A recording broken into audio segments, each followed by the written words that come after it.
శ్రీ గురుభ్యో నమః శ్రీ మహాగణపతి నమః. గ్రహ సంచారాల కార్యక్రమానికి స్వాగతం. మనం చూసినట్లయితే ఇప్పుడు రాబోతున్నటువంటి సంవత్సరంలో ఫిబ్రవరి 12 ఇప్పుడు రాబోతున్నటువంటి నెలలో ఫిబ్రవరి 12వ తారీఖు నుంచి మార్చి 6వ తారీఖు వరకు కుజుడు శుక్రుడు కలయిక అనేది మనకు మకరంలో జరగబోతుంది అన్నమాట. మకర రాశిలో వచ్చేటప్పటికి శుక్రుడు యొక్క సంచారం అనేది జరుగుతుంది. దాని యొక్క ప్రభావం అనేది ఎలా ఉండబోతుంది అనేది చూద్దాం. మనకు వచ్చేటప్పటికి శుక్రుడు ఎటువంటి గ్రహం వచ్చేటప్పటికి శుక్రుడు యోగ్యాన్ని ఇవ్వగలుగుతాడు. చాలా స్థానాల్లో యోగ్యాన్ని ఇవ్వగలుగుతాడు. షష్టమంలో, పంచమంలో, అలాగే విధంగా అష్టమంలో ఉన్నా సరే, వ్యయ స్థానంలో ఉన్నా సరే యోగ్యాన్ని ఇవ్వగలుగుతాడు. అదేవిధంగా సప్తమంలో అంటే అనుకూలమైనటువంటి ఫలితాన్ని ఇవ్వడం అన్నమాట. చాలా స్థానాల్లో శుక్రుడు మన యొక్క గోచర రీత్యా సంచారం చేస్తున్నప్పుడు అనుకూలమైనటువంటి ఫలితాన్ని ఎక్కువగా ఇస్తూ ఉంటాడు. ధనస్థానంలో కానీ జన్మరాశులు సంచారం చేస్తున్నప్పుడు సఖ్యతని, సౌఖ్యాన్ని ఇవ్వగలుగుతాడు.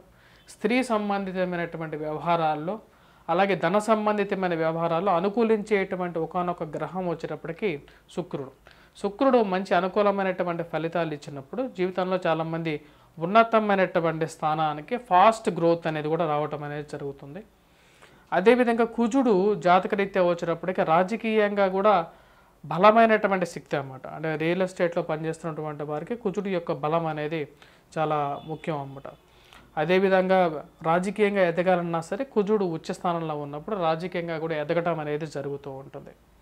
ఇప్పుడు మనం చూసినట్లయితే శుక్రుడు కుజుడు యొక్క కలయిక అనేది జరుగుతున్నది, మకరంలో జరుగుతున్నది అన్నమాట. ఫిబ్రవరి 12వ తారీఖు నుంచి మార్చి 6వ తారీఖు వరకు రెండు గ్రహాలు కలవబోతున్నాయి. ఎలాగైతే శని రవి కలవబోతున్నారో శని కూడా వచ్చేటప్పటికి మనకు రవితో కలవబోతున్నాడు. శని రవి కలిసి ఉంటారన్నమాట. ఆ సమయానికి ఇక రవి గ్రహం కూడా వచ్చేటప్పటికి ఇక్కడ మార్పు అనేది జరుగుతున్నది. అలాగే శుక్రుడు కుజుడు కలవబోతున్నారు అన్నమాట. ఫిబ్రవరి 12వ తారీఖున 14వ తారీఖున వచ్చేటప్పటికి రవి శనితో కలవబోతున్నాడు, ఆది శత్రువులతో కలవబోతున్నారు అన్నమాట. ఈ యొక్క ప్రభావం అనేది ద్వాదశ రాశుల వారి మీద ఎలా ఉండబోతుంది అనేది చెప్తాను. ఇప్పుడు రాబోతున్నటువంటి ఫిబ్రవరి మంత్లో కూడా దీని యొక్క ఇన్ఫ్లుయెన్స్ అనేది ఉంది. కొంతమందికి అఖండంగా కూడా బాగా పనికొచ్చే విధంగా కూడా ఉంటుంది. ఎందుకంటే శుక్రుడు చాలా ఎంత సాఫ్ట్ నేచర్ ఉన్నటువంటి గ్రహమో కుజుడు దానికి రెపల్సివ్గా ఉండేటువంటి ఒక నేచర్ అన్నమాట. సో ఈ రెండు గ్రహాలు కలవబోతున్నాయి. ఏ యొక్క రాశుల వారికి బాగా కలిసి వస్తుంది అనేది ఆ యొక్క రాశుల వారి గురించి నేను చెప్తాను.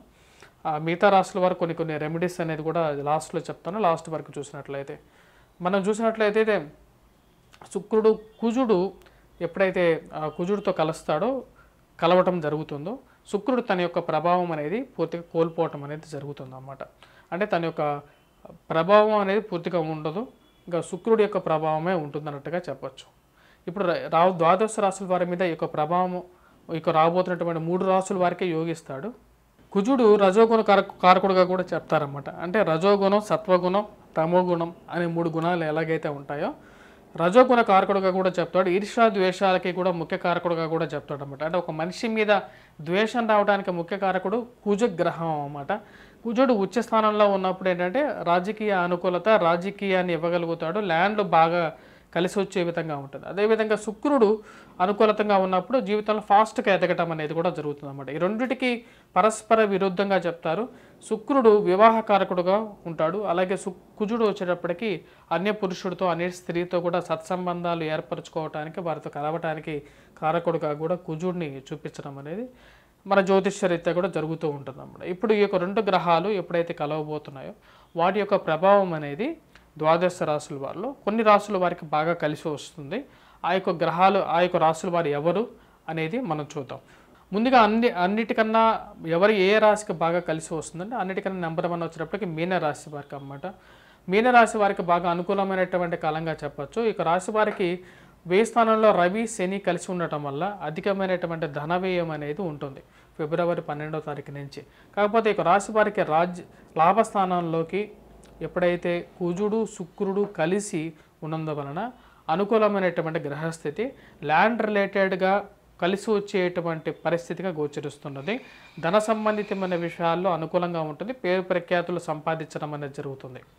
వృత్తిపరంగా, వ్యాపార పరంగా కూడా అనుకూలంగా ఉంటుంది. కాకపోతే వ్యయ స్థానంలో ఉన్నటువంటి శని రవి వచ్చేటప్పటికి ఇక రాశి వారికి కొద్దిగా డబ్బు అనేది ఎక్కువ ఖర్చు అయినప్పటికీ కూడా లాభం అనేది పొందగలుగుతారు అన్నమాట. అది ఎటువంటి లాభం అంటే భూ సంబంధితమైనటువంటి లాభం అనేది ఉంటుంది.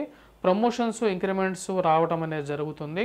అదేవిధంగా ఈ రాశి వారికి వచ్చేటప్పటికి సంఘంలో గౌరవము గుర్తింపు రావటం, సన్మానాలు జరగటం దానికి ఆస్కారం అనేది ఎక్కువగా గోచరిస్తున్నది. ఎందుకంటే లాభస్థానంలోనే కుజుడు యోగించగలుగుతాడు అని చెప్పి నేను చెప్పడం జరిగింది. ఇప్పుడు శుక్రుడు లాభస్థానంలో కలిసినందువలన స్త్రీ ద్వారా స్త్రీ సంబంధితమైన విషయాల్లో కూడా కొంచెం అనుకూలత పొందడం అనేది జరుగుతుంది. అంటే ఒక స్త్రీ ద్వారా కొంచెం ఎక్కువగా సఖ్యత సౌఖ్యాన్ని పొందడం అనేది జరుగుతుంది. మరి అదేవిధంగా స్త్రీ మూలకంగా ధన ప్రాప్తి అనేది రావడానికి ఈ యొక్క శుక్రుడు ఎప్పుడైతే కుజుడితో కలిసినప్పుడు లాభస్థానంలో ఉన్నప్పుడు స్త్రీ ఎవరైతే స్నేహితులు ఎవరైతే ఆడవాళ్ళలో ఉన్నటువంటి స్నేహితులు కలిగి ఉన్నారో వారి ద్వారా కొన్ని లాభాన్ని వీరు పొందడం అనేది జరుగుతుంది. అలాగే ఉద్యోగ ప్రయత్న సంబంధితమైన విషయాల్లో కూడా కుజుడు యోగ్యాన్ని ఇవ్వగలుగుతాడు. మంచి అనుకూలమైనటువంటి స్థితిలో కుజుడు ప్లస్ శుక్రుడు కలిసి ఉన్నందువల్ల మీనరాశి వారికి వచ్చేటప్పటికి మంచి అనుకూలమైనటువంటి గ్రహస్థితిగా చెప్పవచ్చు. ఇది యోగించే విధంగా కూడా ఉంటుంది. ఇక రాశి వారికి ఏదైనా ప్రయత్నాలు ఆ యొక్క విధంగా ఏవైతే కోర్టు రిలేటెడ్ కేసెస్లో ఎక్కువగా ఇరుక్కుపోయిన వాళ్ళు ఎవరైతే ఉంటారో మీనరాశి వారికి ఎక్కువగా సఫలీకృతం కావడానికి ఆస్కారం అనేది ఉంది. కోర్టు సంబంధితమైనటువంటి లావాదేవీలు కానీ, అలాగే లాయర్స్ ప్రొఫెషన్స్లో ఉన్నటువంటి వారు, రియల్ ఎస్టేట్ సంబంధంలో ఉన్న వారికి ఈ యొక్క ఫిబ్రవరి 12 నుంచి మార్చి 6వ తారీఖు వరకు ఈ యొక్క రెండు గ్రహాల కలయిక అనేది లాభస్థానంలో జరిగినప్పుడు కొంచెం అనుకూలత అనేది ఎక్కువగా ఉంటుందన్నమాట. శుక్రుడు తన యొక్క అస్తిత్వం కోల్పోవటం అనేది జరుగుతుంటుంది. అంటే శుక్రుడు ఎప్పుడైతే పాపగ్రహం అనేటువంటి కుజుడితో కలిసి లాభస్థానంలో ఉన్నప్పుడు తన యొక్క ప్రభావం అనేది అంతగా ఉండదు అన్నమాట. ఎందుకంటే చాలా పవర్ఫుల్ ప్లానెట్, కుజుడిని చాలా పవర్ఫుల్ ప్లానెట్గా చెప్తారు. తనతో కలిసినప్పుడు తన యొక్క శుభత్వాన్ని కూడా కోల్పోవటం జరుగుతుంది. కాకపోతే పాపగ్రహం అయినప్పటికీ కుజుడు లాభస్థానంలో ఉన్నప్పుడు యోగ్యాన్ని ఇవ్వగలుగుతాడు అని చెప్పి శాస్త్రంలో రాయబడింది.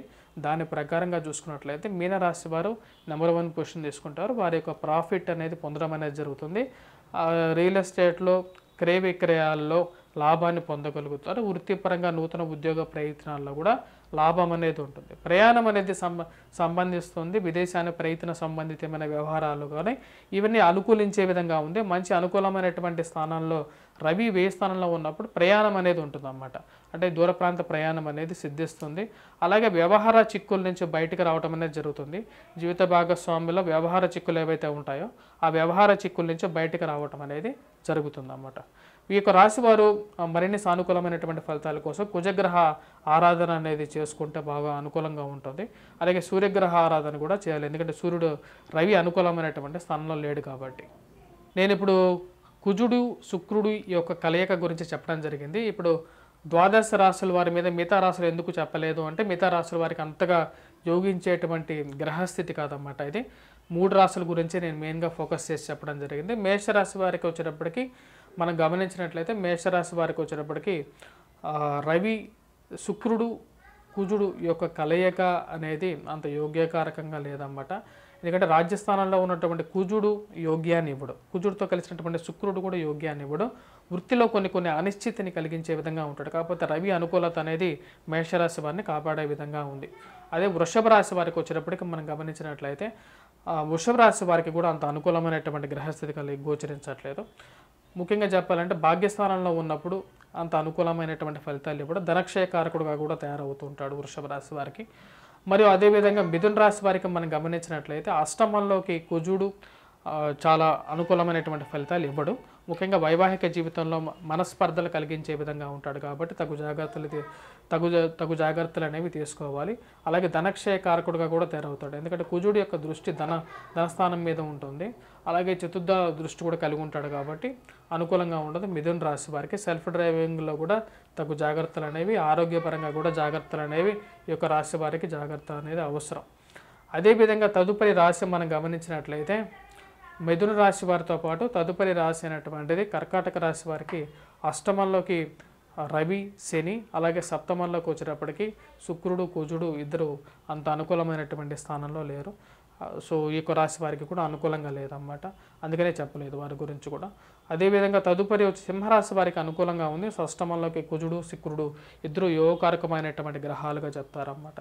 తదుపరి వచ్చేటప్పటికి మనం చూసినట్లయితే కన్యారాశి వారికి పంచమంలో కుజుడు శుక్రుడు యోగకారకమైనటువంటి స్థితిలో లేరు. పంచమంలో కుజుడు ఉన్నప్పుడు పుత్రక్షయకారకుడుగా తయారవుతాడు, ధనాన్ని ఎక్కువగా ఖర్చు పెట్టే విధంగా ఉంటాడు కాబట్టి ఈ యొక్క పరిస్థితి కూడా అంత అనుకూలించే విధంగా గోచరించట్లేదు కాబట్టి చెప్పలేదు. అదేవిధంగా తదుపరి వచ్చినప్పటికీ తులారాశి వారికి చతుర్థంలో ఉన్నటువంటి కుజుడు అంత యోగ్యాన్ని ఇవ్వడం, శుక్రుడు కూడా కలిసినప్పటికీ కూడా కుజుడు యోగ్యాన్ని ఇవ్వడు కాబట్టి పాపగ్రహంతో కలిసినటువంటి శుక్రుడు కూడా తన యొక్క అస్తిత్వాన్ని కోల్పోవటం అనేది జరుగుతుంటుంది. తదుపరి అందుకనే వాళ్ళ గురించి కూడా చెప్పలేదు. సెల్ఫ్ డ్రైవింగ్లో కూడా చాలా జాగ్రత్తగా ఉండాలి. గృహవాహన కొనుగోలు సంబంధితమైన విషయాల్లో కూడా డాక్యుమెంట్స్ కొనేటప్పుడు జాగ్రత్తగా ఉండాలన్నమాట.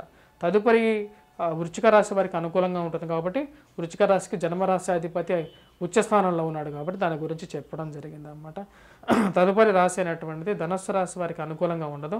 ధనస్థానంలో ఉన్నటువంటి కుజుడు వల్ల శుక్రుడి వల్ల వచ్చేటప్పటికి ధనం అనేది రావటం ఖర్చు అవ్వటం రెండూ జరుగుతూ ఉంటాయి కాబట్టి ధనస్సు రాశి వారి గురించి ఎక్కువగా నేను చెప్పలేదు. తదుపరి మనం చూసినట్లయితే మకర రాశి వారికి కూడా అంత అనుకూలమైనటువంటి పరిస్థితిగా గోచరించట్లేదు. జన్మరాశిలో కుజుడు శుక్రుడు యొక్క సంచారం అనేది యోగించట్లేదు కాబట్టి చెప్పలేదు అన్నమాట. అలాగే తదుపరి మనం చూసినట్లయితే లాస్ట్ వన్ వచ్చేటప్పటికి మీనరాశి. మీనరాశి వారికి కుంభరాశి వారికి వచ్చేటప్పటికి వ్యయ స్థానంలో ఉన్నటువంటి కుజుడు శుక్రుడు యోగకారకుడే, కాకపోతే కుజుడితో కలిసినటువంటి శుక్రుడు యోగ్యాన్ని ఇవ్వట్లేదు కాబట్టి దాని గురించి కూడా నేను క్లియర్గా మీకు చెప్పలేదు. ఎందుకంటే అనుకూలమైనటువంటి గ్రహస్థితి కాదు, డబ్బు ఎక్కువ ఖర్చు అయ్యే విధంగా ఉంటుంది, ఆరోగ్య సమస్యలను కూడా క్రియేట్ చేయగలుగుతాడు. అదిగాక జన్మరాశిలో శని రవి సంచారం అనేది కూడా యోగ్యాన్ని ఇవ్వట్లేదు రాబోతున్నటువంటి పీరియడ్. మీనరాశి ఫైనల్గా వచ్చేటప్పటికి వీరికి లాభస్థానంలో ఉన్నటువంటి కుజుడు శుక్రుడు యోగ్యాన్ని ఇస్తాడు కాబట్టి దాని గురించి చెప్పడం జరిగింది. ద్వాదశ రాశుల్లో మిగతా రాశుల వారు ఎవరైతే ఉన్నారో వారు వచ్చేటప్పటికి ముఖ్యంగా కుజగ్రహ కవచాన్ని పఠించడం, సింధూరాన్ని ధరించి అలాగే హనుమాన్ చాలీసా పఠించినట్లయితే అనుకూలమైనటువంటి ఫలితాలు పొందగలుగుతారు. Please do subscribe and share.